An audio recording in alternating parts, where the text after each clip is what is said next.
Hai good people, selamat sore. Seperti biasa, gue bakal nemenin lo yang masih melakukan aktivitas di sore hari ini.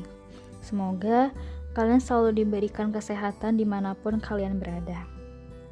Sebelumnya, gue mengucapkan terima kasih yang sebesar-besarnya buat teman-teman yang udah dengerin podcast Cerita Sore. Jujur, gue gak nyangka di episode pertama ini gue bakal mendapatkan respon positif dari teman-teman semua. Ya karena hal ini juga gue jadi dapat banyak tawaran untuk collab di episode-episode yang terdepan. Tapi untuk masa-masa sekarang ya, atau mungkin dalam waktu dekat ini, memang gue bakal ceritainnya secara mandiri, secara sendiri, karena mengingat di negara kita masih pandemi. Jadi gue sendiri juga masih was-was kalau semisal gue mengundang narasumber atau teman-teman dari yang lain untuk ada di podcast Cerita Sore kayak gitu. Oh iya, for your information, podcast Cerita Sore udah bisa kalian dengar di platform Spotify dengan nama Cerita Sore dan di channel YouTube gue di Karina Amanda Larasati. Jadi kalian bisa dengan mudah dengar cerita-cerita terbarunya dari gue yang pasti. Oke, kali ini gue mau bawain sebuah cerita, dan lagi-lagi gue bakal bawain ceritanya itu sendiri ya. Sebelumnya gue mau ngucapin terima kasih kepada adik kelas gue di SMA, namanya Galih. Ya memang namanya ini udah gue samarin ya, jadi bukan pakai nama asli. Yang udah mau berbagi ceritanya di podcast kali ini. Untuk ceritanya mungkin gue bakal bercerita sebagai orang pertama dan menggunakan sudut pandangnya Galih, biar alur ceritanya itu nanti bakal lebih enak buat dirasain aja sih kalau menurut gue gitu. Oke, jadi kita mulai aja buat bercerita ya. Halo, nama gue Galih. Gue salah satu mahasiswa semester 2 yang ada di PTN Kota Bandung. Sebelumnya gue mau nanya dulu nih sama teman-teman mengenai suatu pandangan terhadap PTN top 3 di Indonesia. Kalau menurut gue nih, PTN top 3 di Indonesia itu kan ada UI, ada ITB sama UGM. Nah, buat kalian pribadi sendiri, 3 PTN itu termasuk gak sih ke dalam salah satu impian kalian buat kuliah? Kalau pandangan gue, ya memang PTN top 3 itu memang yang paling bagus, dan tiap tahunnya pasti banyak peminat. Karena ya lulusan alma mater itu pasti terjamin lah istilahnya. Terjamin tuh maksudnya dalam hal karir, dalam hal berkeluarga ke depannya bakal lebih baik karena mereka merupakan alumni dari PTN tersebut. Tapi memang balik lagi ke pribadi seseorang, bahwa kesuksesan itu bukan tergantung dari suatu instansi, tapi lebih balik lagi ke pribadi atau seseorang itu memiliki usahanya seperti apa. Nah, lulus dari universitas ternama yang keren gitu kan, kalau menurut gue pas lagi ngelamar kerja nih pasti kan lebih bangga lah ya, lebih bangga karena CV-nya itu bagus, terus juga dilihat sama kantor-kantor juga lebih wow gitu kan. Tapi ya tergantung PTN itu memang keinginan kita kah di sana atau hanya untuk gengsi, atau emang mereka mau cari ilmu. Kan setiap orang punya tujuan yang berbeda-beda kan gitu. Kalau buat gue sendiri, kalau dijadiin sebuah impian sih enggak, karena gue sebenarnya jujur lebih terobsesi di kedinasan. Ya gitu sih, gak tau kenapa gue lebih suka kedinasan daripada perguruan tinggi negeri gitu. Oh ya, gue juga pengen ceritain juga masa-masa perjuangan gue buat kejar SBMPTN.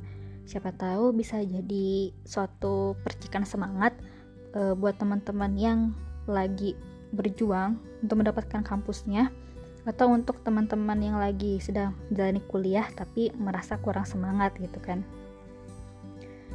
Udah, mungkin gue langsung cerita aja kali ya. Jadi ya jujur sih, gue tuh termasuk orang yang gagal, karena ketika lulus SMA itu sebenarnya gue gak langsung kuliah, tapi malah gap year atau jeda setahun. Kenapa sih kok gue bisa gap year gitu kan? Ya semuanya itu berawal dari ketidaktahuan gue tentang dunia perkuliahan. Karena ya gue tuh setelah lulus maunya tuh emang di kedinasan, gak pengen melirik yang lain-lain gitu. Karena mungkin teman-teman atau yang lain juga pasti paham lah ya, ketika anak SMA lagi fresh graduate, lagi zaman-zaman kelas 12, pasti kan punya ideal lah, punya standar yang tinggi itu, cita-cita mereka mau masuk kampus atau kedinasan di tempat apa ya gitu. Begitu juga dengan gue sih waktu itu gitu. Tapi ya semua harapan itu hilang karena jujur gue nggak bisa mengatur pola tubuh, jadinya fisik gue nggak memungkinkan untuk daftar kedinasan. Lalu akhirnya gue memutuskan untuk daftar SNMPTN. Di sini gue cuman asal pilih karena jujur gue nggak tahu mau kuliah di mana sama ambil jurusan apa. Karena gue masih kepikiran buat kedinasan, jadi gue bener-bener kayak buat SNMPTN tuh kayak batu loncatan aja gitu, iseng-iseng lah ibaratnya. Jadi pas milihnya pun juga gue asal-asalan. Ya lanjutlah pas pengumuman SNMPTN gitu kan. Ya gue pribadi gak terlalu mengharapkan hasil, dan memang benar ternyata gue gak keterima. Karena ya gue gak melihat peluang yang ada, gue gak melihat saingan-saingan gue di SMA kayak apa, dan gue juga kurang konsultasi juga ke BK kayak gitu. Lalu akhirnya gue coba ikut daftar SBMPTN, dan alhamdulillah gue keterima di pilihan 3 di salah satu kampus favorit di Jawa Barat. Namun karena faktor jarak yang cukup jauh dan faktor ekonomi yang tidak memungkinkan untuk kuliah, ya hasil ya gue lepas jurusan tersebut di tahun 2017. Karena orang tua gue juga gak menyangka kalau gue bakal melanjutkan kuliah pada akhirnya. Lalu langsung aja ke cerita pengalaman gue untuk persiapan SBMPTN di tahun 2018. Jadi ketika SBMPTN di tahun 2018, gue itu sibuk bekerja untuk memenuhi kebutuhan kuliah. Ya tentunya dari ojek sampai kerja di restoran, gue lakuin lah semuanya. Kemudian pas tahun tersebut udah mulai kan tuh ada pendaftaran sama jadwal tertulisnya SBMPTN udah ditetapin. Ya gue kira masih lama karena jujur gue pribadi memang fokusnya ke pekerjaan, jadi gue juga gak terlalu sering mantengin internet atau sosial media kayak gitu. Nah ternyata waktunya tuh 2 minggu lagi gitu. Selama 2 minggu gue mencoba kontak kepada teman-teman waktu SMA untuk dipinjami buku SBMPTN atau buku-buku materi. Karena jujur gue gak punya uang untuk membelinya pada saat itu. Dan juga baiknya ada juga teman gue yang mau minjemin gue akun Zenius, ya semacam platform belajar online mandiri lah, contohnya kayak gitu. Setiap hari setelah gue udah selesai kerja, gue selalu menyempatkan belajar melalui platform tersebut. Kebanyakan materinya sih memang berupa video, tapi jujur penjelasannya cukup jelas. Jadi selama 2 minggu ini gue memang memanfaatkan waktu sebaik-baik mungkin untuk mempelajari materi yang ada. Ya mungkin strategi gue buat SBMPTN sih simple sih. Simpelnya ya gue mencoba memfokuskan mempelajari di mata pelajaran yang gue suka, biar nanti pas setelah gue tes itu kesalahan yang gue buat kan bisa seminimal mungkin, jadi minusnya nggak terlalu banyak. Ya itu sih strategi yang cuman gue pakai gitu. 2 minggu berlalu setelah gue belajar mandiri ini, akhirnya waktu ujian SBMPTN tuh tiba juga. Jujur alhamdulillah ujiannya berjalan dengan lancar dan tanpa terkendala, dan hampir semua materi yang gue pelajari itu keluar kayak gitu. Ya gue seneng sih, walau cuma belajar mandiri, tapi gue bisa bangga mengerjakan soal-soal tersebut dengan lancar dan tanpa kendala. Meskipun gue gak ikut bimbel alumni, gak ikut intensif di tempat les-les sekitar lah gitu. Kemudian setelah pulang dari SBMPTN, tepatnya di pintu gerbang keluar tempat ujian ya, ada seorang mahasiswa swasta. Dia itu nyebarin sebuah selebaran. Ya gue lihat kan selebarannya, terus gue baca-baca. Ternyata biaya kuliahnya di tempat itu cukup murah, hanya 500.000 per semester. Kemudian karena gue tertarik dan tidak mau membebani orang tua yang pasti, gue langsung nyamper ke rumah juga buat konsultasi sama bapak. Karena juga di sisi lain gue sendiri nggak begitu yakin sama hasil SBMPTN sama hasil yang gue udah kerjain tadi. Akhirnya si SBMPTN ini kan hasilnya kan diumuminnya sebulan ke depan. Nah selama gue menunggu 1 bulan ini, gue itu mencoba mengirimkan lamaran-lamaran pekerjaan ke perusahaan. Ya waktu itu gue ngelamarnya di situs penyedia jasa pekerjaan di bawah kementerian gitu. Itu situs resmi sih. Jadi gue yakin dan percaya aja gitu. Ya gue sih cuma mikirnya di sini supaya gue bisa bantuin biaya kuliah sendiri, terus juga nggak ngerepotin orang tua gitu. Dan alhamdulillahnya gue dapet approve kerja dari perusahaan ini, tapi di luar kota. Dan di waktu bersamaan ternyata bapak jatuh sakit karena terjatuh di jalan. Dan memang bapak punya riwayat penyakit sih, tapi nggak bisa gue ceritain di sini. Otomatis gue nggak jadi nerima pekerjaan tersebut, dan gue lebih memilih merawat bapak di salah satu rumah sakit yang ada di Cimahi. Selama 13 hari gue merawat bapak, dan selama 13 hari pula bapak bertahan melawan penyakitnya, dan sayangnya tidak tertolong. Karena jujur gue sama keluarga gue kan pakai jasa pelayanan menggunakan apa ya istilahnya ya, kartu dari pemerintah gitulah. Gue nggak bisa nyebutin apa ya mereknya, takut kurang berkenan aja sih. Ya jadi gue pakai fasilitas itu. Ya jujur gue gak kecewanya ketika si pelayanan yang menggunakan fasilitas yang disediakan pemerintah ini dibandingkan dengan yang umum atau yang bayar sendiri itu sangat berbeda. Gue kecewa karena perawatannya itu terbilang lambat lah. Jadi nyawa bapak gue gak bisa diselamatin. Setelah bapak meninggal, ada sih saudara yang cerita ke gue kalau bapak tuh sering bilang, hayang nguliahkan budak, jadi jualannya kudu semangat, satu hari 2 kali.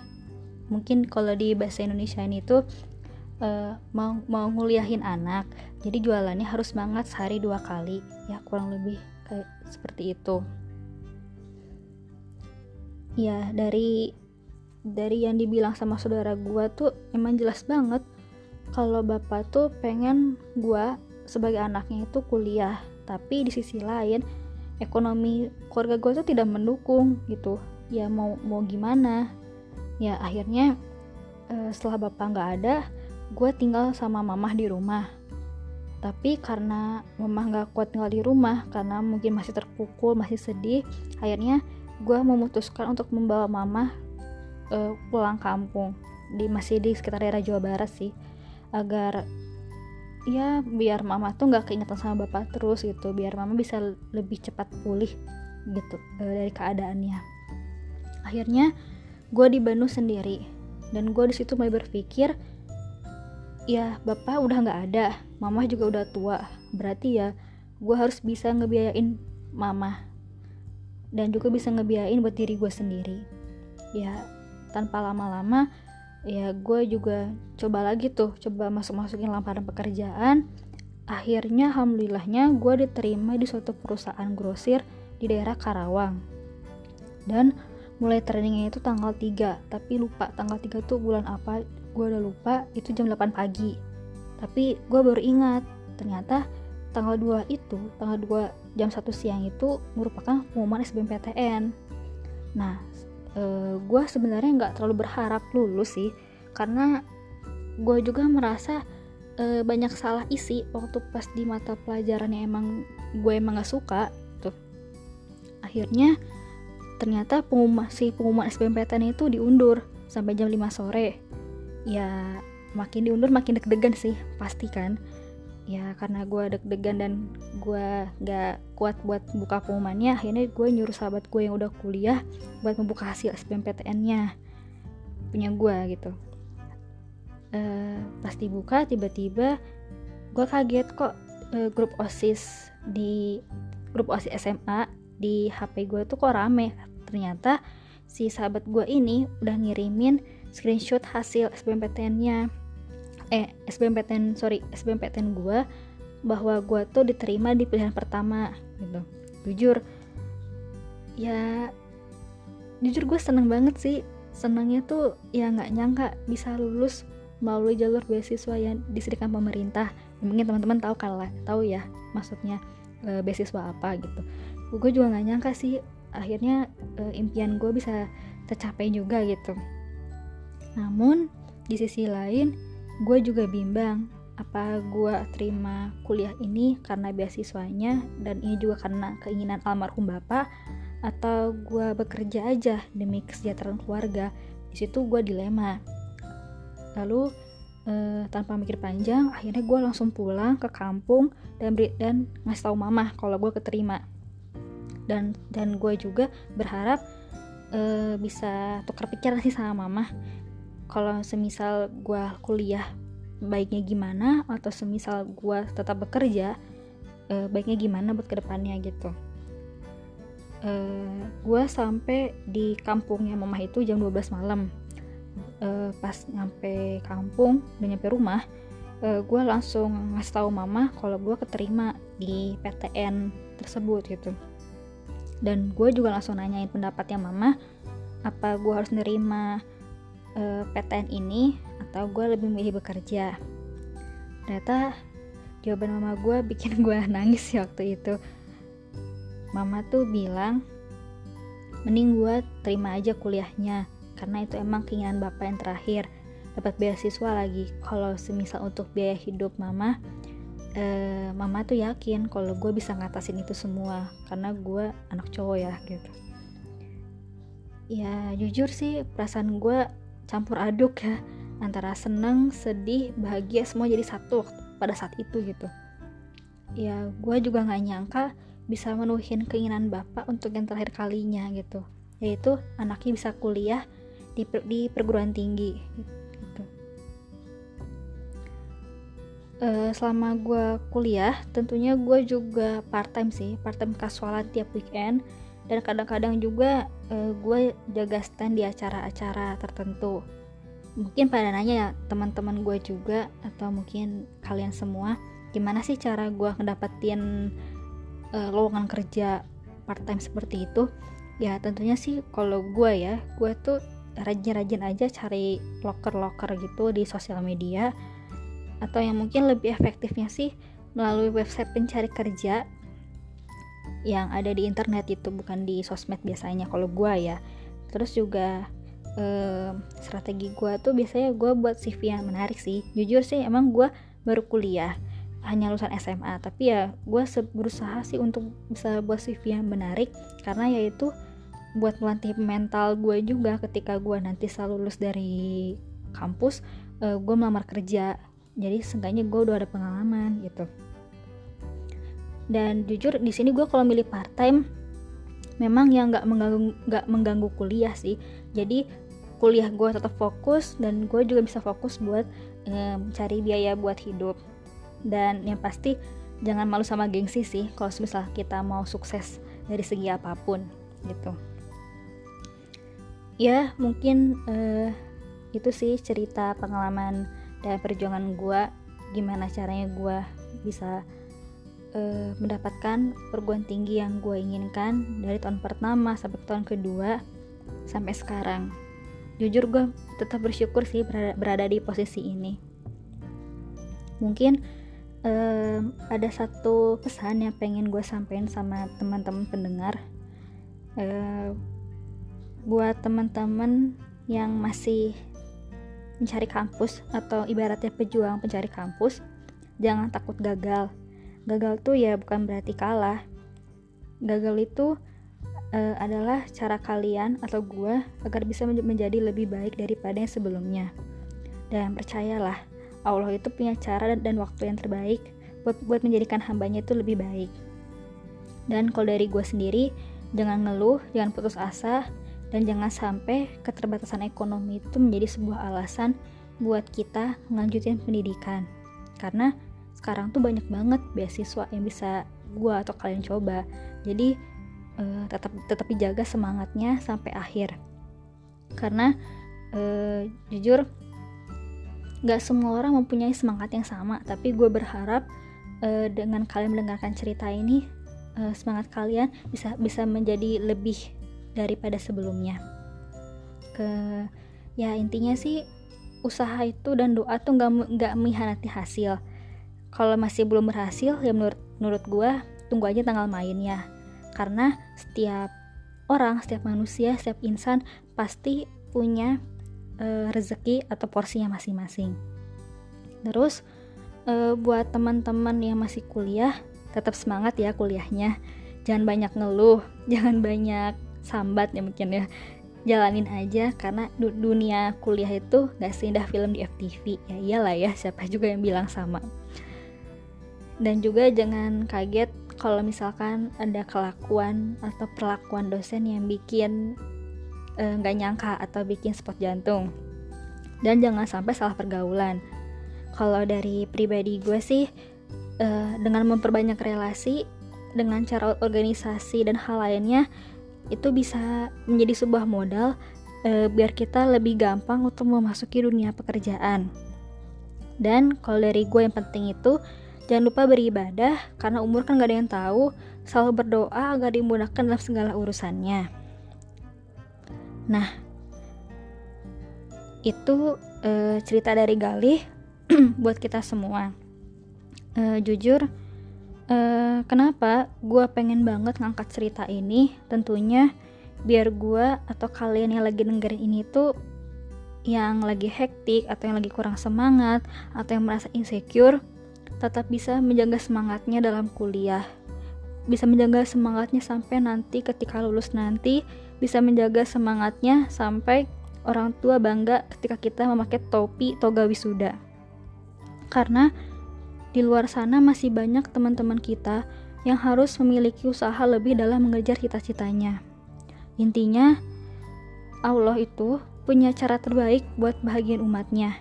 Hidup harus realistis, gak bisa semua yang kita pengen terjadi. Gue agak tertohok sih sama kata-kata ini. Ya, yang penting itu usaha dan doa yang pastinya. Oke, mungkin udah mau di akhir juga. Terima kasih buat teman-teman yang udah dengerin cerita podcast hari ini. Untuk teman-teman yang ingin bercerita atau mengirimkan ceritanya, bisa DM ke Instagram gue @karinalr. Dan jangan lupa juga follow gue di Instagram @karinalr dan di Twitter gue @karinamanda.